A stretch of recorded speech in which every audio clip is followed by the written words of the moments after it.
नमस्ते भाई, उम्मीद करता हूँ आप सभी बिल्कुल ठीक होंगे और धुआंधार तरीके से इस वीडियो को देखने के लिए आप सभी बिल्कुल तैयार होंगे। कैसा रहा एनालिसिस उसके बारे में हम चर्चा कर रहे हैं।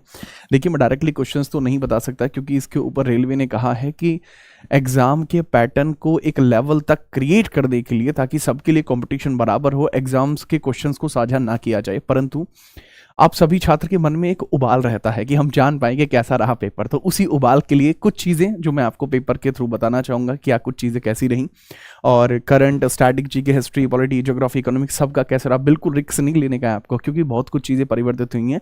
27 नवंबर आज है, पहली शिफ्ट के बारे में जो कुछ बातें हैं वो मैं बताना चाहूँगा।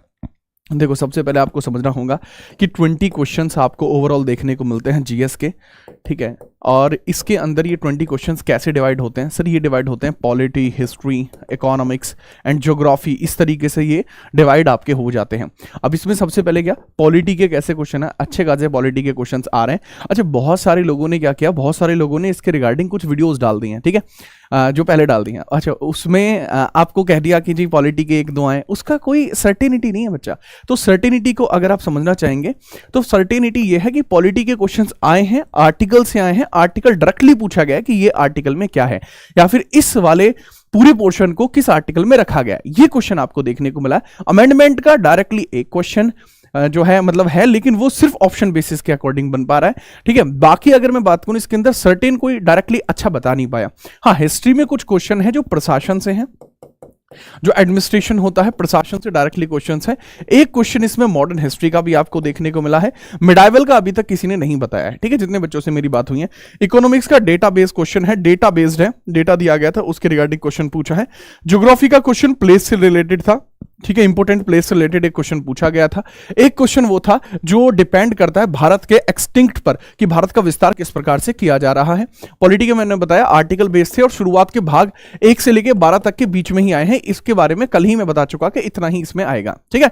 दूसरी बात है कि करंट अफेयर को लेकर बहुत ज्यादा दबदबा बना हुआ है कि करंट अफेयर के कितने क्वेश्चन आए। भाई जी, करंट अफेयर के जो क्वेश्चन आए हैं वो लगभग 5 से 6 क्वेश्चन करंट अफेयर के आए हैं, और ये बहुत बड़ा वेटेज होता है किसी भी एग्जामिनेशन। 5-6 करंट अफेयर के क्वेश्चन आना 20 में से लगभग 1/4 यानी 25 से 30% पेपर आपका यहीं से आ रहा है भाई साहब। इसमें अब ये चीज समझ लेना टॉपिक कैसे है। देखो, पहली बात तो ये है कि 2025 के ही हैं, 2025 के सवाल इसके अंदर पूछे गए हैं, 2025 के सवाल इसमें पूछे गए हैं। और जैसे सर आपको कैसे पता, आप झूठ तो नहीं बोल रहे? देख भाई, सवाल कुछ इस प्रकार का था जो नेशनल न्यूज से रिलेट करेगा, और एग्जाम्पलरी तौर पर अगर मैं सच बताऊं आपको तो न्यूज के लेवल पे ऐसे, जैसे रिसेंटली अभी कहीं पर क्या कोई केमिकल ब्लास्ट हुआ है। अब मैं तो ये नहीं कह रहा कि इसका आंसर तेलंगाना है, ठीक है, पर क्या पता तेलंगाना इसका आंसर हो, क्या पता ये क्वेश्चन आए हो। तो इस तरीके की चीजें आपकी पूछी गई हैं। इस तरीके की बाकी क्वेश्चंस को अगर आप टारगेट करना चाह रहे होते हैं तो उसमें आपको नेशनल न्यूज को कवर करना होगा, जो कि मैं रिसेंट वीडियोस के थ्रू कवर करा चुका हूं। तो अगर मैं बात करूं, इंडियन पॉलिटी के क्वेश्चन लगभग 1 से 2 क्वेश्चन आए, हिस्ट्री के भी 1 से 2 क्वेश्चन आए हैं, और अगर मैं ओवरऑल हिस्ट्री की बात करूं, तीनों हिस्ट्री में मिला के 1 से 2 क्वेश्चन आए हैं। ज्योग्राफी के क्वेश्चन 1 देखने को मिला है, और करंट अफेयर के 5-6 क्वेश्चन देखने को मिले हैं। इकोनॉमिक्स के क्वेश्चन लगभग 2 देखने को मिले, 1 थ्योरी बेस है, 1 डेटा बेस है, ठीक है। इसके ऊपर याद रखना, करंट अफेयर के क्वेश्चन ज्यादा आए हैं, इंडियन पॉलिटी के 2 क्वेश्चन आपको देखने को मिले। ये ओवरऑल इसका पैटर्न कुछ रहा है। दूसरी बात इसके अंदर है, एनवायरमेंट के क्वेश्चन भी इसमें देखने को मिले हैं, उसके बारे में भी थोड़ा सा याद रखना। एनवायरमेंट के क्वेश्चन भी इसमें देखने को मिले, ये रहा पूरा पैटर्न।